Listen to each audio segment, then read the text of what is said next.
The airport terminal buzzed with the usual chaos. Travelers dragging suitcases, announcements crackling over the speakers, the smell of stale coffee and disinfectant hanging in the air.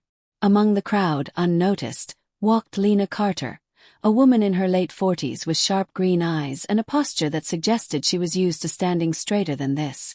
Her dark hair was pulled into a no-nonsense ponytail, her clothes simple: jeans, a plain black jacket, boots that had seen years of wear. She carried a single well-worn duffel bag, the kind that had been through more than most people ever would. Boarding pass in hand, she moved quietly toward Gate 17, where Flight 228 was preparing for departure. The line shuffled forward, passengers murmuring, children whining, the occasional laugh cutting through the monotony. Lena didn't speak. She didn't need to. She had spent years in places where silence was safer than words, where blending in was the difference between respect and ruin. When she reached her seat, 12F, a window spot near the wing, she settled in without fanfare. Across the aisle, a group of men in civilian clothes laughed too loudly, their voices carrying the unmistakable tone of people used to being the center of attention. They were young, confident, their postures relaxed in a way that spoke of physical training and unshakable arrogance. The tallest of them, Captain Mark Riggs, leaned back in his seat, smirking as he recounted some story about a training exercise. His words laced with the kind of bravado that only comes from never having been truly humbled. Lena barely glanced at them. She pulled out a book, an old dog-eared copy of Advanced Aerodynamics, and began to read. Then it happened. The plane jolted slightly as another passenger shoved a too large bag into the overhead bin. The movement made Lena's elbow bump against the armrest, nudging the drink in Riggs' hand. A single drop of coffee splashed onto his sleeve. The laughter stopped. Riggs looked down at his shirt, then up at Lena, his expression shifting from surprise to amusement. "Watch it, lady," he said, not angry, just dismissive. Like she was an inconvenience, a minor obstacle in his otherwise perfect world. His friends chuckled. One of them, Lieutenant Dan Porter, smirked. "Better be careful, Cap. She might be a secret agent." Another, Major Kyle Brandt, snorted. "Yeah, right. Civilian airlines are full of 'em." Lena didn't react. She simply murmured, "Sorry," and turned back to her book. But Riggs wasn't done. He leaned forward, his voice dripping with mock concern. "You know, ma'am, if you're gonna fly, you might want to learn how to not spill things on people who actually matter." Few of his buddies chuckled. A flight attendant nearby hesitated, sensing the tension but unsure whether to step in. Lena finally looked up. Not with anger, not even with annoyance. Just a quiet, unnerving stillness. Then, without a word, she went back to reading. The pilots exchanged glances, their grins fading just a little. There was something about her silence that didn't sit right. But they shrugged it off. After all, she was just some woman in 12F. What did she matter? The engines roared to life, a deep mechanical growl that vibrated through the cabin as Flight 228 taxied down the runway. Outside the window, the world blurred into streaks of light and color before the wheels left the ground with a final, weightless shudder. Lena Carter barely glanced up from her book, her fingers tracing a faded diagram of airflow patterns as if she could feel the physics humming beneath her. Across the aisle, the F-22 pilots had settled into their usual rhythm of banter. Jokes about rookie mistakes, exaggerated war stories, the kind of talk that filled space without saying anything real. Captain Mark Riggs stretched his arms behind his head, grinning at something Lieutenant Dan Porter had said. "Bet you couldn't handle a real emergency," Riggs teased, nudging Porter's shoulder. "Last time we lost hydraulics, you looked ready to eject into next week." Porter rolled his eyes. Yeah. Like you'd do better in a commercial tin can like this." Major Kyle Brandt smirked. "Please. This thing's a bus with wings. Only thing harder than flying it would be falling asleep in these seats." A chuckle rippled through the group. Lena turned a page in her book. Sound. Not loud, not dramatic. Just wrong. A metallic click, too sharp, followed by a shudder that didn't belong. The plane lurched, just once, like a car hitting a pothole at speed. Passengers gasped. A child squealed in startled delight, thinking it was part of the ride. The pilots froze. Lena's head lifted slowly, her eyes scanning the ceiling, the walls, as if reading invisible data in the air. The intercom crackled. The captain's voice, calm but tight. "Ladies and gentlemen, this is your captain. We're experiencing a minor technical issue. Cabin crew, prepare for turbulence." The flight attendants moved quickly, checking seatbelts, their smiles too fixed. One of them, a young woman with a name tag reading Jenny, paused near Lena's row, her fingers gripping the headrest a little too hard. Across the aisle, Riggs frowned. "That wasn't turbulence," he muttered. The plane lurched again. Harder this time. A drink cart rattled. Overhead bins creaked. A man 2 rows back cursed as his laptop slid to the floor. Then the lights flickered. Silence. Then darkness. 4-3 heartbeats, the cabin was pitch black. Emergency strips flared to life along the aisles, casting everything in an eerie glow.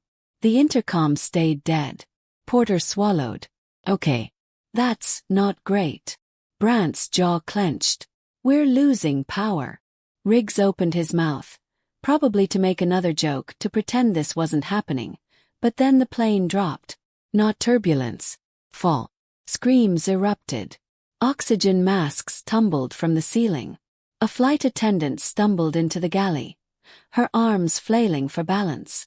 The pilots grabbed their armrests, their training useless here, in this unfamiliar cockpit, this civilian machine they'd mocked minutes ago. And then, "Sit down." The voice wasn't loud. It wasn't a shout, but it cut through the chaos like a blade. Lena Carter was on her feet, one hand braced against the seat back, the other gripping a flight attendant's wrist to steady her. Her eyes locked onto Jenny's. "Tell the captain the left engine's surging. He needs to shut it down now and compensate with rudder trim before the yaw takes us off course." Jenny blinked. What?" Lena didn't repeat herself. She just looked at her, and something in that gaze, cold, certain, commanding, made the flight attendant turn and sprint for the cockpit. The F-22 pilot stared. The plane shuddered, tilting dangerously to one side. A woman sobbed. Man prayed. Lena didn't flinch. She reached over the seats, snagging the arm of a panicking passenger. "Breathe into the mask," she ordered. "Slow. Now." The man obeyed without thinking. Riggs found his voice. "Who the hell?" The intercom hissed. The captain again, breathless. "Cabin crew, brace for emergency descent." Lena's head snapped up. "No." She was moving before anyone could stop her, striding toward the front, passengers shrinking back as she passed. The flight attendants didn't challenge her. They let her through. The cockpit door was ajar. She pushed it open without hesitation. Inside, the captain and first officer were a tangle of frantic motion. Hands dancing over controls, voices overlapping.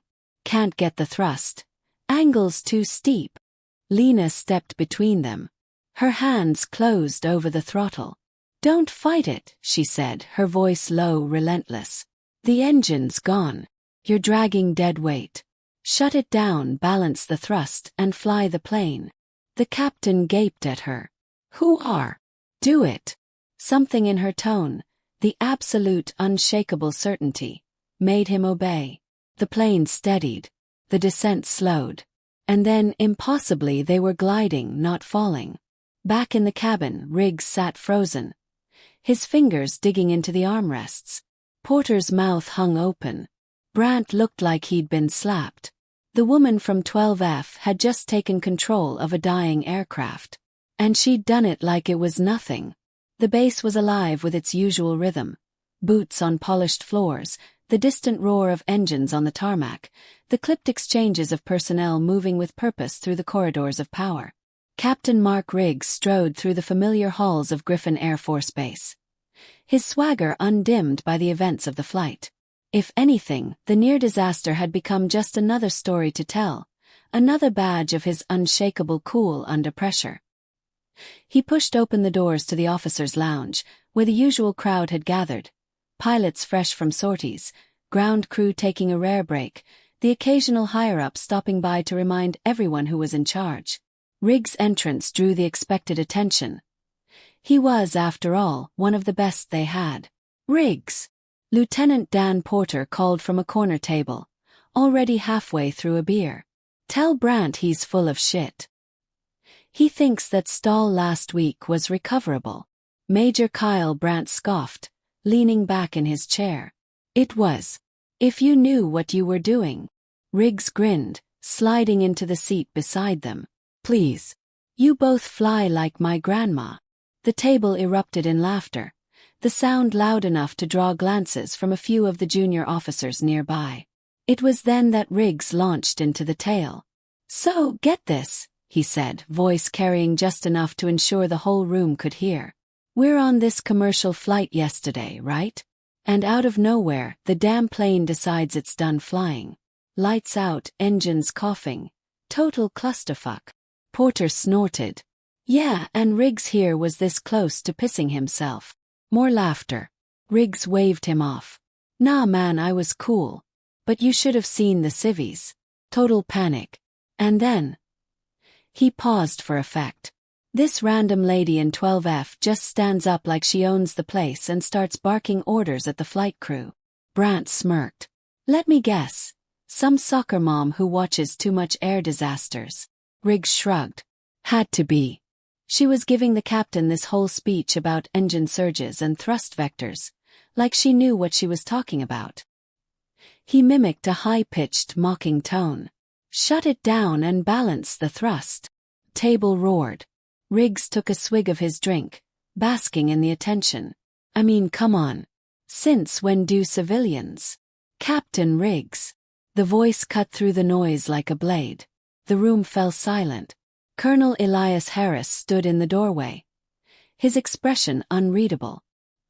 He was a man who carried authority like a second skin, his posture rigid, his gaze sharp enough to make even seasoned officers straighten instinctively.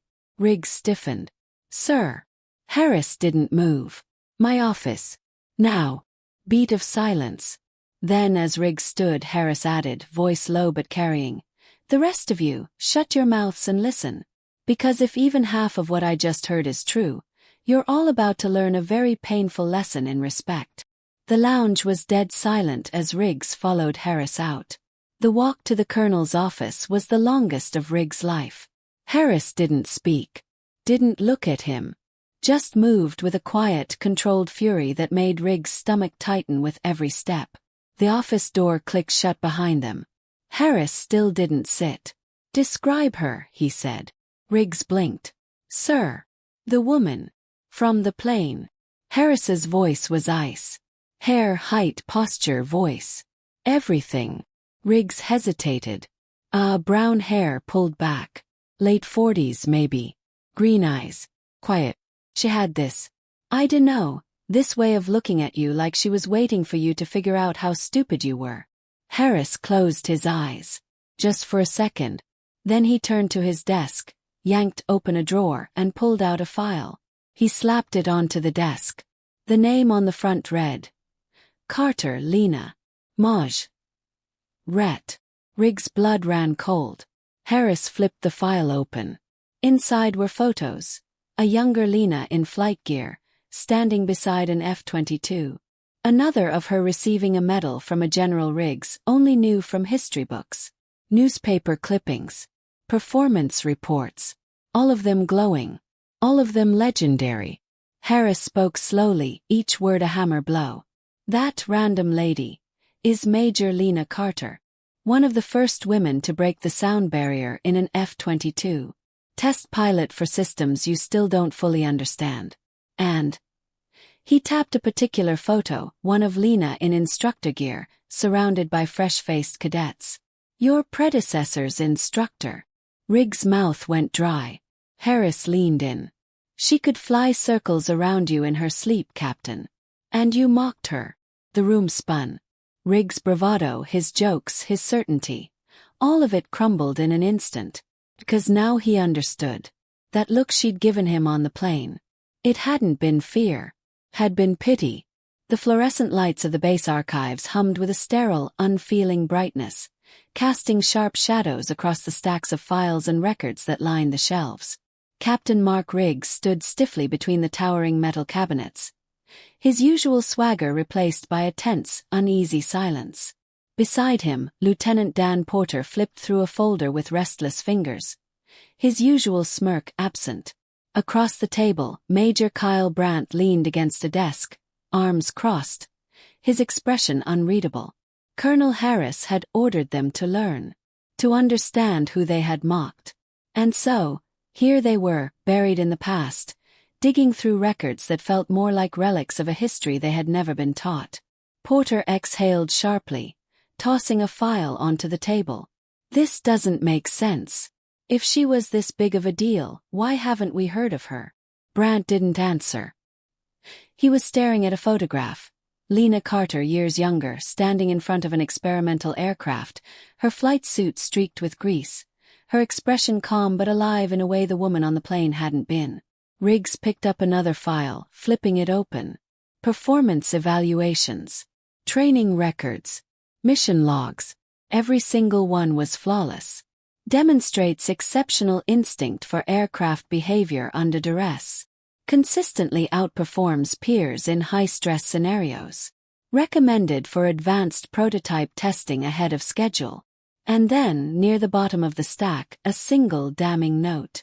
Transferred out of active flight rotation at own request following incident with Lieutenant Colonel D. Vassar. No further disciplinary action taken. Riggs frowned. What incident? Brandt reached for another file, flipping through until he found a faded memo. His jaw tightened as he read. Vassar was her CO. Pushed her out of a training program after she called him out on a flawed maneuver. Nearly got 2 cadets killed. Porter scoffed. So what? She stood up to some asshole and got sidelined. Happens all the time. Brandt's voice was quiet. She was right. The maneuver was flawed. Vassar admitted it, after the investigation. But by then, she'd already resigned her commission. Silence. Riggs thumbed through another report, a news clipping from a decade ago. Asterisk, test pilot Lena Carter sets unbroken endurance record in F-22. Asterisk, the photo showed her climbing out of a cockpit, her face streaked with exhaustion and triumph. And then, tucked behind it, another article. Much smaller. Much later. Former Air Force Major Lena Carter now teaches high school physics in rural Ohio. Porter blinked. High school. Riggs felt something twist in his chest. This woman, this legend, had been reduced to teaching teenagers about Newton's laws while he strutted around like he owned the sky. And then they'd laughed at her. The door to the archives creaked open. Lieutenant Sarah Cole, the only female pilot in their squadron, stepped inside. She'd heard the rumors, seen the way Riggs and the others had slunk out of the officers' lounge like whipped dogs. Now she took in the files spread across the table. Photos. The proof of what they'd ignored. Her voice was soft. Cole. Found what you were looking for. Riggs didn't answer. Cole picked up one of the photos. Lena in her prime, standing beside a jet, her gaze steady, fearless. You know, she said, I did hear about her. Back in training. They called her the ghost pilot. Not because she was quiet. Because she disappeared. After the Air Force decided it didn't need her anymore. She looked at Riggs. And you called her a nobody. The words hung in the air, sharp as a knife. Riggs opened his mouth. Closed it. There was nothing to say. The morning sun bled through the blinds of Colonel Harris's office, striping the polished floor with harsh lines of light. Captain Mark Riggs sat rigid in the chair across from the colonel's desk, his dress uniform immaculate, his posture perfect, the very picture of military discipline. But beneath the starch and polish, his stomach churned. Harris didn't look at him. Instead, he slid a tablet across the desk, the screen glowing with the morning's news. Riggs didn't want to look. He did anyway. The headline screamed in bold accusatory type. Unsung hero saves flight, while Air Force elite mocked her. Below it, a photo. grainy, taken from a passenger's phone, showed Lena Carter standing in the aisle of the plane, her face calm, her hand steadying a flight attendant. And in the background, barely in frame but unmistakable, Riggs and his fellow pilots, their expressions frozen somewhere between shock and derision. Riggs' throat tightened. Harris tapped the screen, scrolling down. More articles. More headlines. Lena Carter, the pilot the Air Force forgot. Asterisk F-22 squadron humiliated after disrespecting aviation legend. Asterisk. Exclusive. The woman who taught them everything and was treated like nothing. And then, worst of all, a video. A shaky, zoomed-in clip of Riggs on the plane, smirking as he said, "You might want to learn how to not spill things on people who actually matter." The comments beneath it were a massacre. "This is who we trust to defend our country." She could fly circles around these clowns. Disgraceful. Harris finally spoke. "The Pentagon's been calling. The Secretary of the Air Force wants an explanation. The press wants blood. And I." He leaned forward, his voice dropping to a razor's edge. "I want to know exactly what you're going to do to fix this." Riggs opened his mouth, but Harris cut him off. "Not to me. Not to your career. To her." The weight of those words settled like lead in Riggs' chest. Across the base, the fallout was already spreading. In the mess hall, pilots who had laughed along with Riggs' stories now ate in silence, avoiding eye contact. Junior officers whispered in corners, shooting glances at the F-22 squadron like they were contagious. Even the ground crew, usually indifferent to officer drama, had gone cold, their usual banter replaced by stiff professionalism. Lieutenant Sarah Cole found Riggs outside the commissary, his coffee untouched in his hand. "They're talking about reassigning the squadron," she said bluntly. "Scattering you to whatever backwater post will take you." Riggs didn't answer. Cole studied him, her gaze unflinching. "You know the only reason they haven't yet, right?" He knew. Lena Carter hadn't said a word. Not to the press. Not to the Air Force. Not to anyone. She'd saved the plane, walked away, and let their own arrogance hang them. Cole shook her head. "You're lucky she's got more class than you ever will." Then she walked away, leaving Riggs standing there, staring at his reflection in the dark surface of his coffee, and hating what he saw. The GPS signal blinked steadily on the dashboard, counting down the miles to an address Colonel Harris had provided with no further explanation. Captain Mark Riggs gripped the steering wheel of the rental car tighter than necessary, his knuckles pale under the strain. Beside him, Lieutenant Dan Porter scrolled through his phone in silence, the glow of the screen casting sharp shadows across his face. In the back seat, Major Kyle Brandt stared out the window at the passing fields, his usual smirk absent. None of them had spoken much since leaving the base. The road narrowed as they turned off the highway, pavement giving way to gravel, then dirt. The car jolted over ruts and potholes, kicking up dust that swirled in the late afternoon light. A weathered mailbox appeared ahead, the numbers barely legible beneath layers of rust. Riggs slowed the car to a stop. The house was small, a single-story farmhouse with peeling paint and a sagging porch. A faded American flag hung limp from a pole near the door. Beyond it, a field stretched into the distance, the golden stalks of wheat swaying in the breeze. No fences, no gates, no signs of anything military. Just quiet. Porter exhaled sharply. "This is it." Riggs didn't answer. He shut off the engine and stepped out, the crunch of gravel beneath his boots the only sound. The others followed, their dress uniforms starkly out of place against the rural backdrop. They didn't have to knock. The screen door creaked open before they reached the porch, and Lena Carter stepped out. She looked different than she had on the plane. No jacket, no boots, just a simple t-shirt, jeans, and bare feet.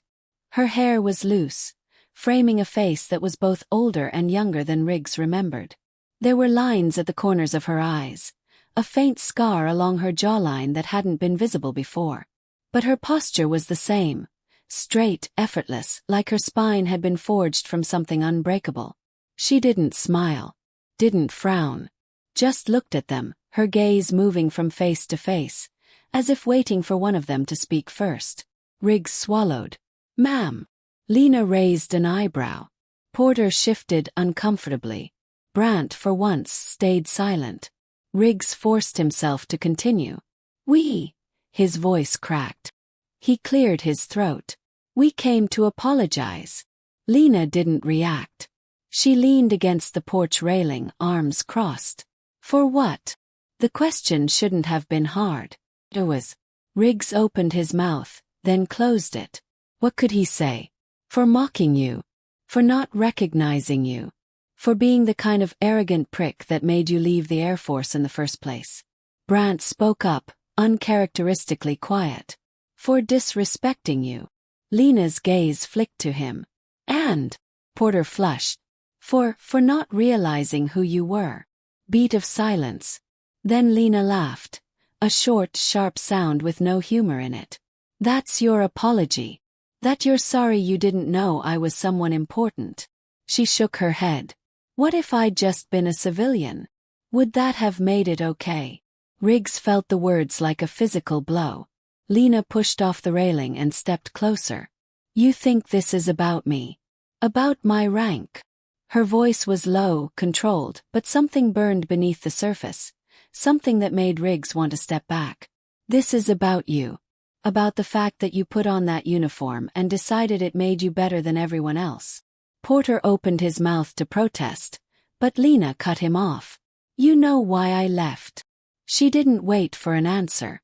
"Because the Air Force used to be about something. About skill. About discipline. About honor." She spat the word like it tasted bitter. "But somewhere along the way, it became about this." She gestured at them, their uniforms, their shame. "About ego. About boys playing dress-up and calling themselves heroes." Riggs' face burned. Lena turned away, staring out at the field. "I don't need your apology. But the Air Force does. The people you're supposed to protect do." She looked back at them, her expression unreadable. "So if you're really sorry, prove it. Be better." Silence. Somewhere in the distance, a crow cawed. The wind rustled the wheat. Riggs opened his mouth, but no words came out. Lena didn't wait for them. She turned and walked back inside, the screen door slamming shut behind her. The hangar was silent. Not the usual quiet of an empty space, but the thick, heavy silence of a room holding its breath. Every seat in the makeshift auditorium was filled. Pilots in crisp dress blues, ground crew in their fatigues, officers with rows of medals gleaming under the fluorescent lights. Even the base commander sat in the front row, his face unreadable. At the podium, Captain Mark Riggs adjusted the microphone with hands that didn't quite steady. The speech he'd prepared, the one he'd practiced for days, the one Colonel Harris had approved, sat folded in his pocket. He didn't reach for it. Instead, he looked out at the crowd. At the faces of the men and women he'd served with. The ones he'd laughed with. The ones he'd failed. And then, at the back of the room, near the open hangar doors where the sunlight spilled in, Lena Carter, leaning against the wall, arms crossed. "Watching." Riggs exhaled. 2 weeks ago," he began, his voice rough, "I made a mistake. Not we. Not some of us." The room tensed. "I stood on a plane and mocked a woman who'd forgotten more about flying than I'll ever know." His fingers curled against the podium. "But that wasn't the mistake." A murmur rippled through the crowd. Riggs didn't stop. "The mistake was thinking the uniform made me better. That my wings meant I didn't have to earn respect. That I could look at someone and decide their worth before they'd even spoken." His gaze flicked to Lena, then back to the crowd. "I was wrong." Silence. Then, from the back of the room, a slow clap. Lena pushed off the wall, her boots echoing on the concrete as she walked forward. The crowd parted for her, whispers trailing in her wake. She stopped at the foot of the stage, looking up at Riggs with an expression he couldn't read. "Good start," she said, loud enough for everyone to hear. "Now prove it." Riggs nodded. "Turn back to the room. Effective immediately, this squadron will undergo additional training, not just in the air but in the why of what we do. And we'll do it under Major Carter's supervision. A beat of stunned silence.